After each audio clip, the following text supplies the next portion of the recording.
Now, this is how you do a captain's chair. So the first thing you do is go around and mark it and make sure you got all the you got all their information correct. There's a lot on there. You need all these different seams, you need the different materials for the top and the bottom, you know, if there's a welt cord, a top stitch. We mark all that stuff to begin with, and we just write it on a Sharpie right there on the old one. That way we don't have, it's so easy to get stuff backwards or mixed up or that. The better job you do marking it to begin with makes your life so much easier. Now, we just go around with a staple puller, and mostly we pull all the old staples. I know I say we don't, we do and we don't. If we don't need to, we just cut it off. But for the most part, it's not that hard to pull the whole thing up at once, which is what he's doing. He's just pulling the whole skin off at one time.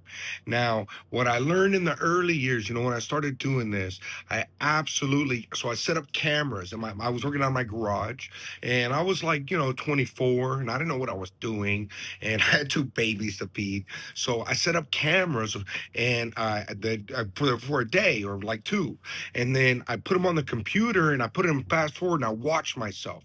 And I noticed right away I was just walking back and forth all day. It's really important to keep the tools where you need them. If you got to buy second sets, then you got to buy second sets. Now, on this, we're just copying the old pattern. We do that a lot. I mean, let's be realistic. That's most of the time. Personally tend to make more stuff from scratch, but like this is very round in that, and the old cushion was fine, so we're just copying that. Now, if you notice, always when you're making a cushion, when you're doing a template, when you're making marks, you got to have the ruler next to you. Most of those lines are straight. Now watch her, she's deep in and she's almost done now. Honestly, that wasn't that great of the part of the video, I guess. um let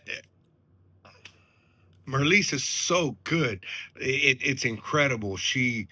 When she first started sewing, she'd never used a sewing machine before, and she came from Cuba. I know her whole story. I did not at the time.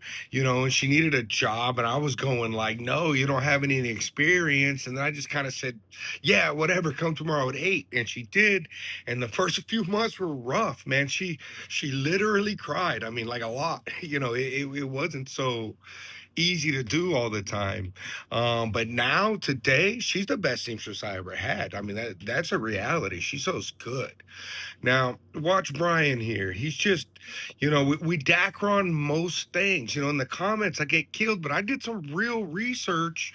Really, I did. And from all sources, it says Dacron is what's recommended from the manufacturers of the Dacron, of the vinyls, of the boats. They all recommend Dacron. So I don't know. Maybe you're in your garage and you're smarter than all these multinational corporations. I'm just going with their advice. So a lot of times when he starts putting it back together, he'll miss something, and that's no problem. She could just fix it in real time. Look at it, fixed right now. That's a pretty good color, honestly. We bought a ton of this dark Yamaha gray, like on closeout kind of thing, and man, it looks so good. We have no problem selling it. We're almost out of it, honestly. So the first thing he does is just stuff it in there. He's just trying to get it like into the right place. We use a heat gun a lot to get the vinyl, Now, if you use a steamer, that's fine. There's nothing wrong with steam whatsoever. I learned with a heat gun before I ever bought a steamer. And that steamer's getting old. I've only ever used it a couple times. The heat gun works really, really fast. So, he's almost there. Let's see what he's got. Stretching nice and tight. He's doing a pretty good job. He's just going around. Look, he hadn't put a single staple in it. He's just getting it where it needs to be. You have to heat it up. You have to stretch it. Now, you'll notice one thing clearly. When he stretched it, he's stretching it from the top of the thing. Like, he's not pulling down on it. He's trying to stretch the actual seam into the place where it's got to go. That cushion's looking pretty good there, honestly. This is a pretty easy one to make a video on. Don't forget, keep a little wind in the sails of our pirate ship. Like, share, subscribe, double tap, tell a friend. That's how it works. It only works with you guys there.